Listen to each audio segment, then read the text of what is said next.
A warm welcome to the Monday edition of the Our City COVID-19 show. I am Michaela Miller. Today is day 74 of national lockdown. Schools across the country are reopening for grade 7s and matrics, while the Western Cape Education Department has reported that 11 schools in the province will not reopen today. As cases increase in the province, the Hospital of Hope at the Cape Town International Convention Centre officially opened today. The Black Lives Matter movement, reignited by the murders of George Floyd in America and Collins Kosa in South Africa, has spurred pickets and demonstrations outside the US embassies in Cape Town and Pretoria. Meanwhile, matriculants from Bishop's Diocesan College have taken a stand against racism and inequality practices at their school. And now for your headlines. Taxi fares are said to be increasing by the 15th of June. We spoke to the Santaka Western Cape chairperson Nazim Abdurrahman. Western Cape Cultural Affairs and Sport MEC Anru Marez says relief fund is available for struggling artists in the province. Tanzania has come up with a new formula to curb COVID-19. The current number of confirmed COVID-19 cases in South Africa stands at 48,285, with 24,364 recoveries and 998 deaths. The Western Cape has 31,824 confirmed cases of COVID-19, with 17,366 recoveries and 774 deaths.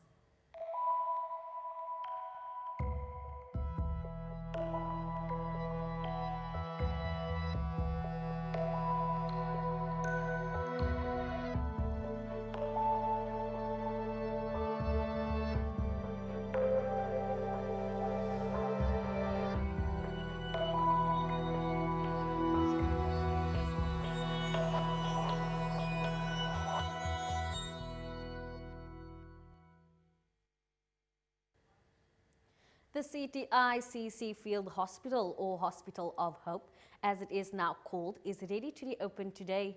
The facility was supplied the province with 862 beds. Premier Alan Winde thanked all provincial government and staff and service providers for their work in ensuring the project was completed in 4 weeks. He added that the provincial government was exploring the potential for a second 800-bed hospital at the CTICC too.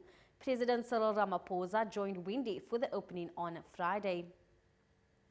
With the taxi fares set to be increasing by the 15th of June, many believe taxi operators are exploiting the fact that employees are returning to work, many of whom use public transport. In a statement, Transport Minister Fikile Mbalula has urged association and operators to be mindful of the poor in determining the fares, especially given the economic fallout as a result of the pandemic.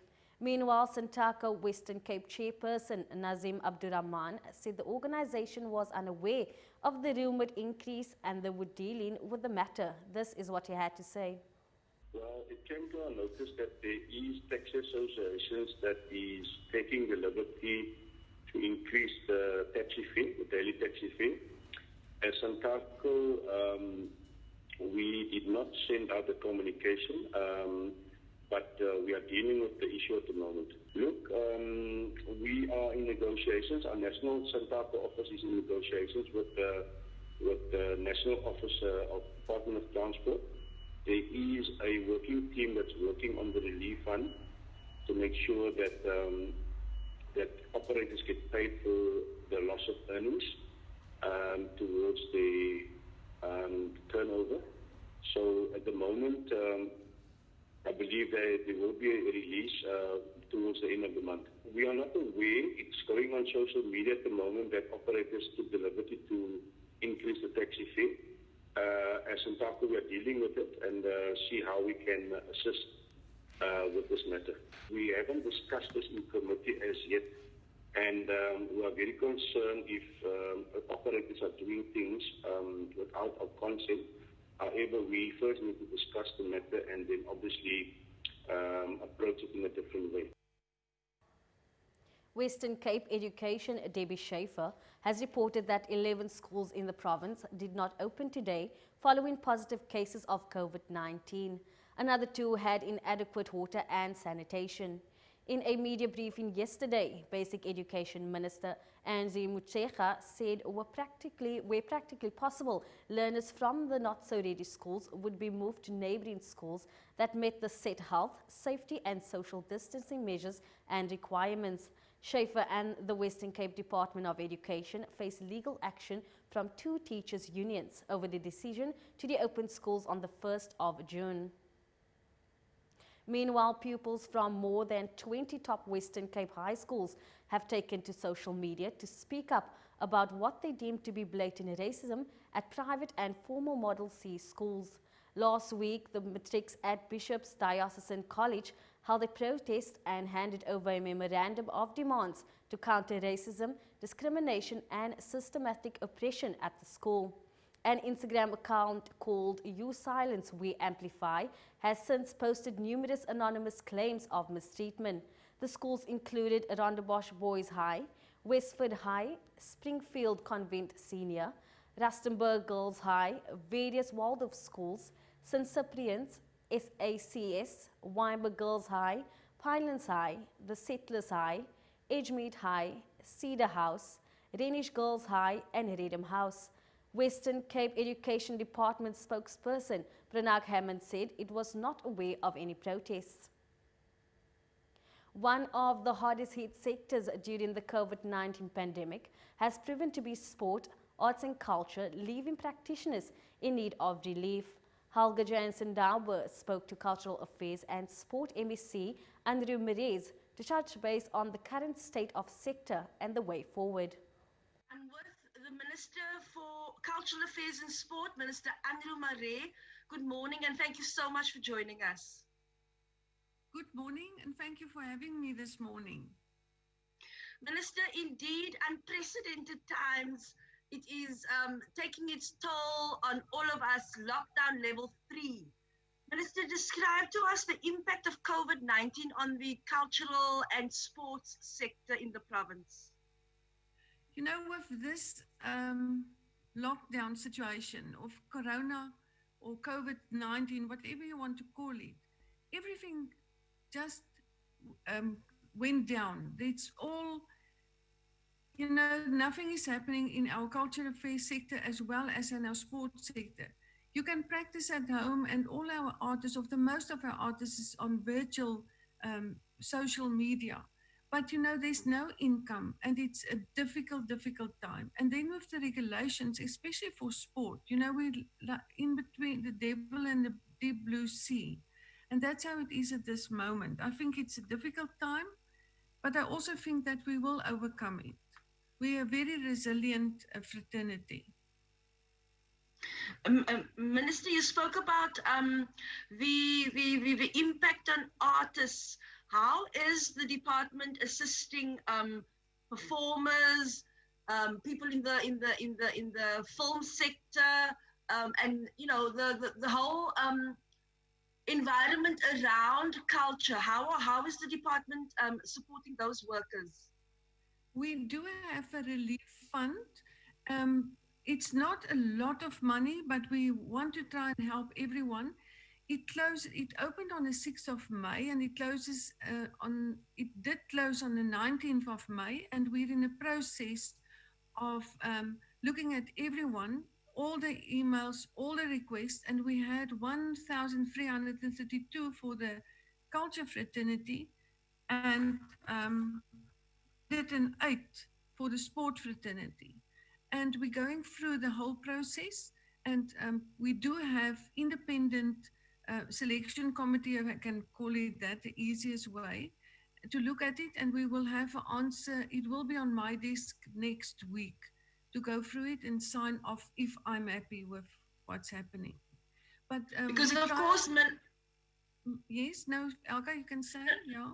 No, I just wanted to say that the reason why it is a process is, of course, because it is government money and we still have to adhere to accountability and all those protocols. Yeah, because our Auditor General also looking at it, and we have to abide by all that rules because it's taxpayers' money. Exactly. Madam Minister, you spoke about the support, the financial support to artists. But of course, in this environment, it's calling on all of us to be innovative and to be to challenge the environment in which we happen to be. Is there any way that artists and performers and dancers, musicians, playwrights, is there any way that they could perhaps still continue with their craft and perhaps use the internet or online? Is there anything around that? Yes, I can. I've seen most of our artists and even our ballet, they do have social media streaming. There's some concerts that you can go online, you buy a ticket, and I want to urge everyone to really assist them. It's very essential and necessary for them. So you can go on internet, and I know some of them did write to me, and we assist where we possibly can to help them, especially for our more, I don't want to say not professional amateur artists, because everyone is in right artist. And if they've got some problems, we will assist them. And we did assist some of our artists to help them to get onto the link and how it works. Okay. Madam Minister, so for those artists who, and I don't want to belabor the point, but for those artists who perhaps don't have connectivity, don't have data, etc., is there any support for them? Can they use the library infrastructure? Is there any support for them to put their work up on the internet? Yes, we will support them if they just let me know who they are, and then we can see how we can support them. Our libraries is closed at this moment, but we will always make a way to help them. Minister, it's really encouraging to see that there is a recognition that even in this moment, our cultural affairs and our sporting life, which is the soul of our country, is going to continue. What is the way forward in our final question? What is the way forward for the culture of our province and making sure that those wheels continue turning? Now, what is, it's a very difficult question, but I think we must just, I want to use it as hanging there. We will overcome this. And then we still in connection is, as you know, that I want to use an example is for the World Cup 2023 netball. We're still in speaking to some of the people and see how we can do it. And there's some virtual sport, the management I want to do virtually. But I really think we will be normal in the end, and we must just be we're resilient. So I just really think there's a future for us, and we will. It's the most important of our country, sport and culture. It's as you've said, it's the heart of our society. Minister Andre Marais, thank you so much for your time. I'm wishing you and the sector all the best in the times ahead, and continue being the heart and soul of our country. Thank you. We continue giving you the latest news from the city, province and abroad. When we come back, we'll be looking at the latest on vaccine trials in Cape Town and other African countries. Stay with us.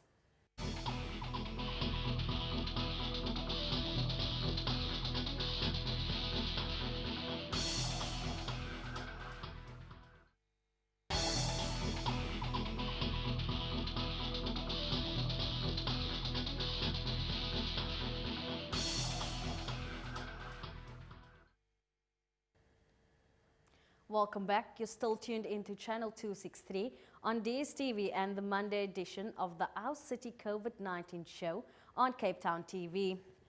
A clinical trial in the Western Cape has come under fire for failing to provide participants with masks and gloves. Trials to test the BCG vaccine, usually given to newborns to protect them against tuberculosis, stated on Monday in May to see whether it could help protect healthcare workers against serious COVID-19 infections. 500 participants volunteered for the study. Half were given the vaccine and half a placebo. The trial is taking place at Tygerberg Hospital and involves mostly healthcare workers. After a year, scientists will compare two groups to see if cases of COVID-19 were lower or milder in the group that got the BCG shot. While the world searches for the COVID-19 vaccine, some African countries have been proactive in the pursuit, with Madagascar boldly announcing they have a cure. There's a lot of interest in this product coming out of Madagascar made from this local herb called Artemisia. Can you begin by explaining what do you know about Artemisia?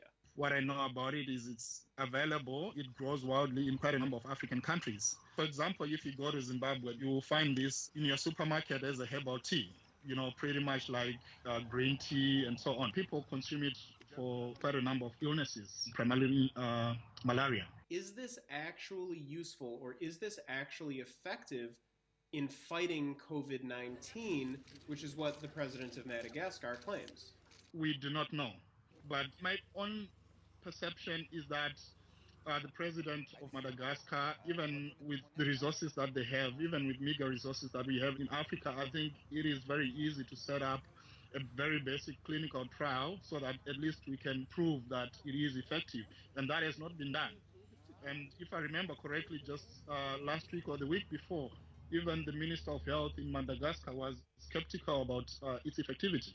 And so what would your recommendation be to people, whether in Madagascar or in any country in the world, what would your recommendation be if they are considering using this product to either prevent COVID-19 or to treat COVID-19? I wouldn't personally advise anyone to use it to treat COVID-19. At the moment, there is no proven treatment that has been effective. And we've seen people are just, I think even out of desperation, are pretty much resorting to taking anything that they come across. But I don't think people should expect that it will cure COVID-19 because that has not been proven scientifically. This isn't the first time when a president has promoted a cure for COVID-19 without the completion of clinical trials. In the United States, for instance, President Donald Trump promoted chloroquine, hydroxychloroquine, which are also both used to fight malaria. Clinical trials were not completed, and so far there is no evidence that has succeeded. Do you think we're looking at a similar case here with Artemisia in Madagascar?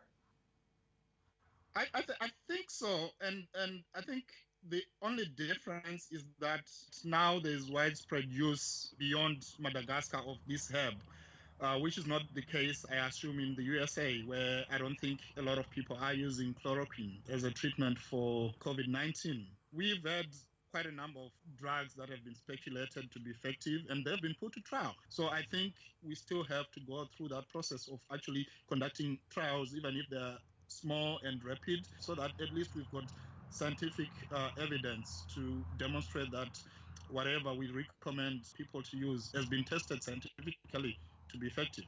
Now, one of the reasons that people are very excited about this product from Madagascar is they're saying it's African, it comes from Africa. It's not an instance of a medicine being developed in the West or in China or another country and being given or distributed in Africa. It's coming from Africa itself. What is your response to this?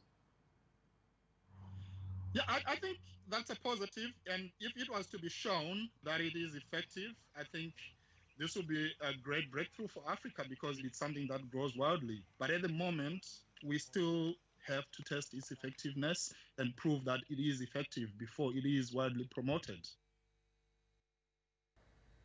Meanwhile, Tanzanians are rushing to buy burnt wood in order to inhale the smoke. The president of Tanzania, John Magufuli, earlier claimed that this procedure might help to cure the coronavirus. Here is a video again from the Voice of America. Msafiri Mjema is making good money with a steam machine that he invented. He says people are coming to buy his product ever since President John Magufuli declared that steam works against the coronavirus. He says he now makes up to $200 a day. Before in this clinic I was earning 70,000 to 100,000 shillings, but now I earn 500,000, and there is one day that I earned up to $1 million here. This is just the beginning. 2 months ago, the Tanzanian leader suggested inhaling steam could be a coronavirus treatment. The Ministry of Health should continue to clarify how inhaling steam helps to contain the coronavirus. If those viruses are in the nose or mouth, they will melt when the temperature reaches above 100 degrees centigrade. This is also an important thing. Jen Makiao has put her faith in steam and comes here for the treatment. I steam because I know there is coronavirus. When you get out there, your body becomes more comfortable. Even our President Magufuli and our ministers recommend us to steam because they know its importance. But health experts warn there's no evidence steam prevents coronavirus, adding that inhaling steam could even cause health problems. It is better to understand that there is no scientific proof of this, so you can't rely on steaming as the cure for the coronavirus. Also, it's better to understand that there are effects of inhaling steam. Some people may get a certain type of pneumonia that causes lung problems, and this may increase their chance to contract coronavirus. Meanwhile, Mjema continues to make money with his service from people who still believe they are protecting themselves from the virus. Charles Kombe for VOA News, Dar es Salaam. The Weinberg Magistrates Court might have thrown the case against a Lavender Hill community worker for contravening lockdown regulations. But Cecilia Atkins intends pursuing the Steenberg policeman she alleged hit her and spat in her face. Atkins was arrested in April after trying to report an attempted break-in. The 38-year-old reopened a case with the Independent Police Investigative Directorate.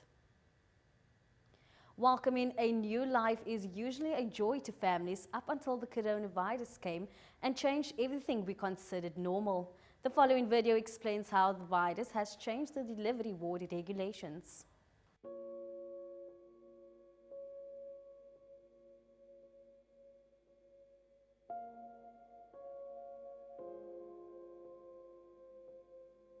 It was on the 15th. I was actually admitted on the 14th already, and then the 15th, at around about 10 o'clock, I was pushed into the theatre.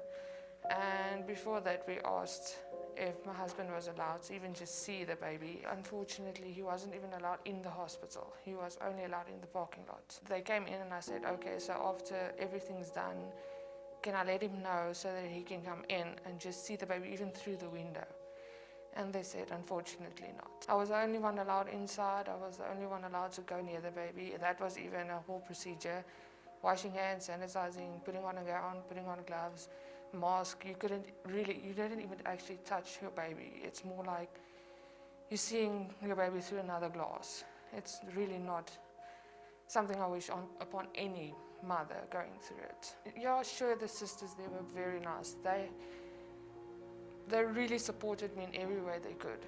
But knowing that the father is there, that support system that's personal to you is there, means everything. While they're even busy operating, he's there to calm you down.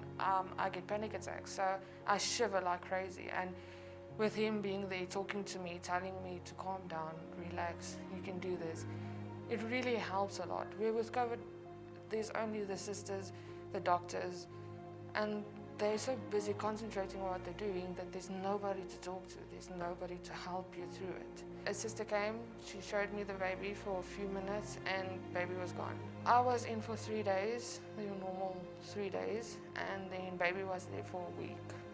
His lungs was underdeveloped, so they had to have him on oxygen. He had jaundice, so he had to get through that as well. It's a picture I wish for nobody to see. Just seeing a baby there with oxygen on, and I mean, it looks like a whole helmet that they're wearing. So you can't really see their face. If they cry, you want to pick them up, you want to hold them, you want to tell them it's going to be okay, and you're not allowed to. You're not allowed to touch them. You're only allowed an hour with your baby. You're not allowed to be there any other time except between 3 and 4. It wasn't knowing that what's going to happen. And if I'm even going to pick up COVID in the hospital, even though there's nothing, they haven't had a case there, you never know. And then, is my baby going to be fine? Is the father actually going to see his child ever? Sleeping next to a phone every single night until baby is home, wondering, are they going to phone you? Are they going to tell you something happened? Daddy hasn't seen baby. I've only seen baby for an hour a day. So what happens after this?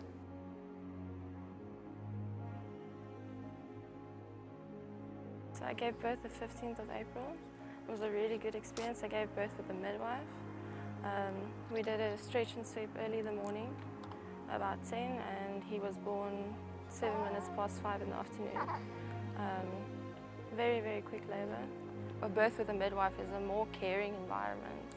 I felt that the hospital was very cold, so I wanted to be cared for, to have a birth that was beautiful, without weird interventions. It was a birth house, so I went from the tub because it was a water birth. My husband got skin to skin while the midwife was attending to me to see if I tore or something. So then we all just lie on the bed. They call it a cuddle puddle.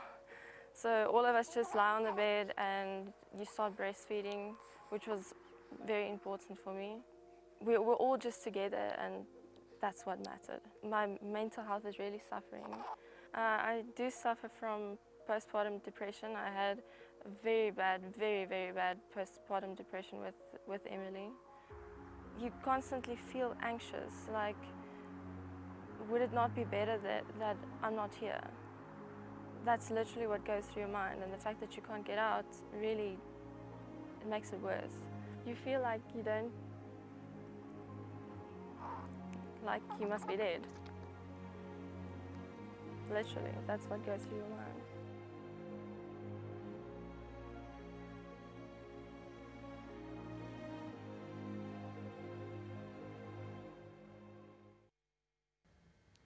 That's all from the news run, but when we come back, Stephanie Pitt will update us on the international news and what's trending on social media.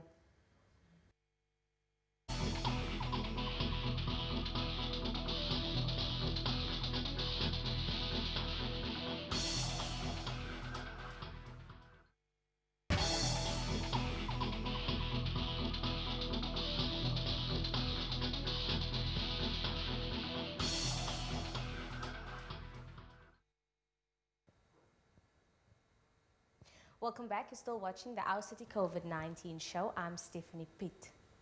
Masks have become the new normal around the world, so much so that if one person is without one, they look out of the ordinary.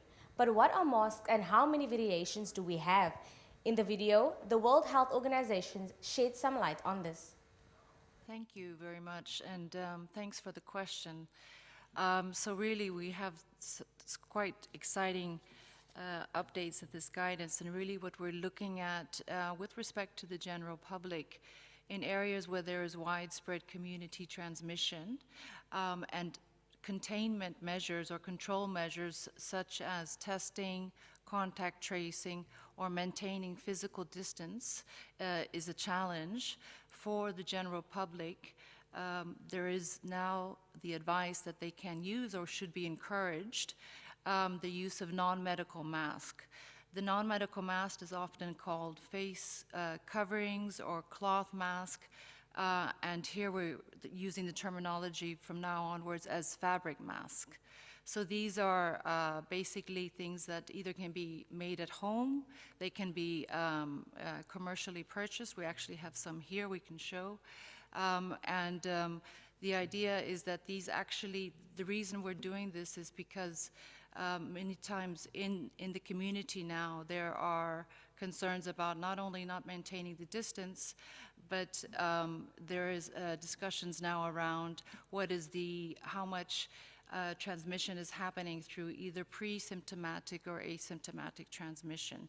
So taking that into consideration, and as Benedetta was saying before, this was then taken back also to the guideline development group and looked at.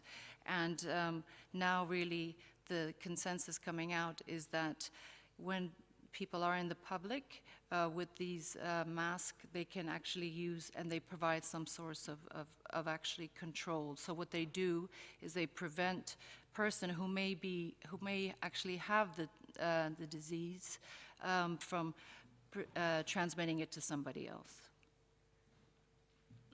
So if I might just add to that, yes, so we do have this new advice to encourage decision makers to make the recommendation to wear a face covering and a fabric mask. And what is really new in the guidance that is being published is the research that we requested to be done on this innovation and engineering and looking at actually which types of materials can be used in making these non-medical or fabric masks.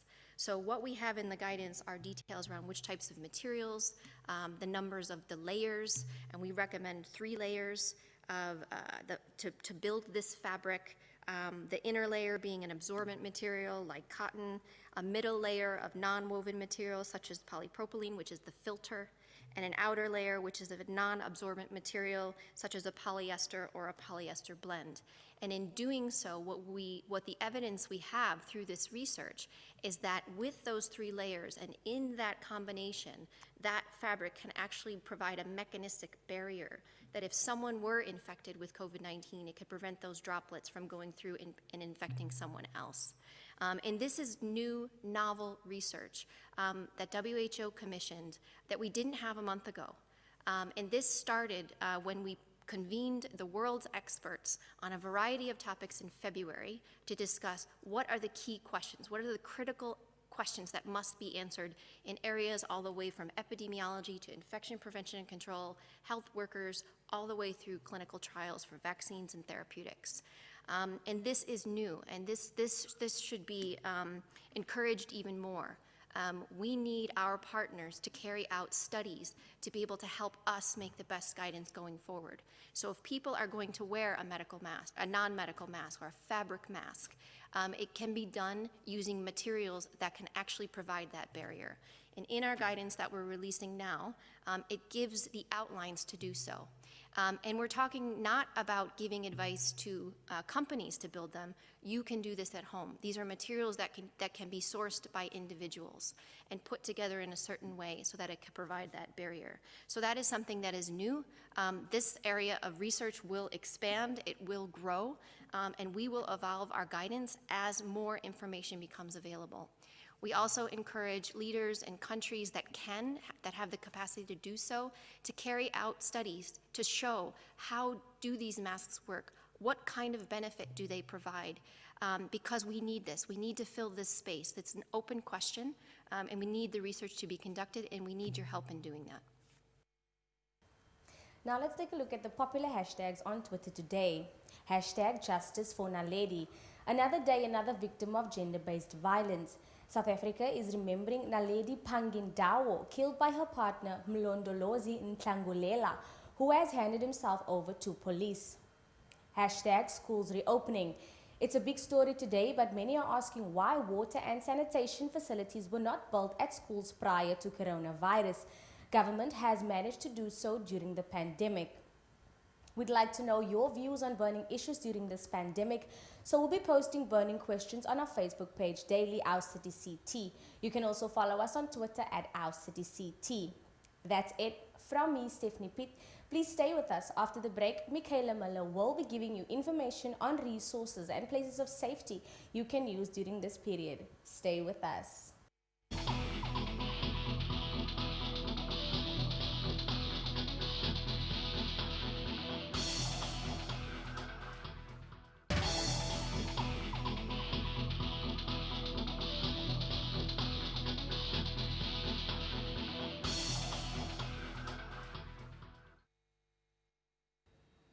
Welcome back. You're still tuned into Our City, the COVID show on Cape Town TV, channel 263. Here's a recap of today's headlines. Taxi fares are set to be increasing by the 15th of June. We spoke to the Santaka Western Cape chairperson, Nazim Abdurrahman. And the Western Cape Cultural Affairs and Sport MEC, Andrew Merez, says a relief fund is available for struggling artists in the province. If you are in need of any assistance, here are some organizations helping communities stay safe during this period.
That's it from the Our City COVID-19 news show, but we will continue giving you the latest news on what's happening in Cape Town on our Facebook page at Our City CT and on Twitter at Our City CT. You can also get in touch with us via email on ourcity@capetowntv.org or call us on 021 448 0448. From me, Michaela Miller, and the Our City News crew, goodbye.